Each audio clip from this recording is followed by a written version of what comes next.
તો મિત્રો તમે આગળના પાર્ટમાં જોયું હશે અમારે પલાસનથી નીકળવામાં સાંજ થઈ ગઈ, પછી અમે પલાસનથી લીયા પહોંચી ગયા. વડોદરા રાતે રમેલ હતી ત્યાં જવાનું હતું પણ અમે બધા થાકી ગયા હતા એટલે લીયા પહોંચીને જ આરામ કર્યો. પછી શું અમે 11:30 નીકળી ગયા વડોદરા જવા માટે. વડોદરા પહોંચ્યા અને બોર્ડ દેખાયું અને મેં વાંચી નાખ્યું. તેમાં લખ્યું હતું આડગડા પરિવાર આપનું હાર્દિક સ્વાગત કરે છે અને પહોંચી ગયા અંદર. ત્યાં તો રમેલ શરૂ થઈ ગઈ હતી.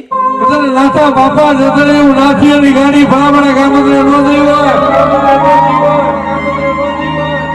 આથો ઝાપડા જગાડે આપણો નાથીની ગાડી ભલામણા ગામમાં નથી દેવો. તો નાસ્તો આવી ગયો અને અમે બધા ભાઈઓએ નાસ્તો લઈ લીધો. હું વિડીયો ઉતારું છું તે દેવભાઈએ જોયું તો દેવભાઈ હરખી ગયા. હાર્દિકભાઈ ટેબલ ઉપર બેસી ગયા, દેવભાઈ તેમને જોવા આવી ગયા અને પછી મેં ભજીયા ખાઈ લીધા. ત્યાં તો ધમાભાઈએ મારો વિડીયો ઉતારી નાખ્યો. ત્યાર પછી મેં આર્યનભાઈને વ્લોગમાં લીધા તો તે શરમાઈ ગયા. પછી દેવભાઈ વ્લોગમાં આવવામાં શરમાતા હતા તો પણ મેં દેવભાઈને વ્લોગમાં લઈ લીધા. એના પછી અમારી સાથે શું થયું તે પાર્ટ 3 માં જોવા મળશે અને પાર્ટ 3 જોવો હોય તો કમેન્ટ કરી નાખજો. અને હજી સુધી તમે ફોલો અને સબસ્ક્રાઇબ ન કર્યું હોય તો અત્યારે જ કરી નાખજો. હવે આપણે પાર્ટ 3 માં મળીએ. જય માતાજી, જય દ્વારકાધીશ.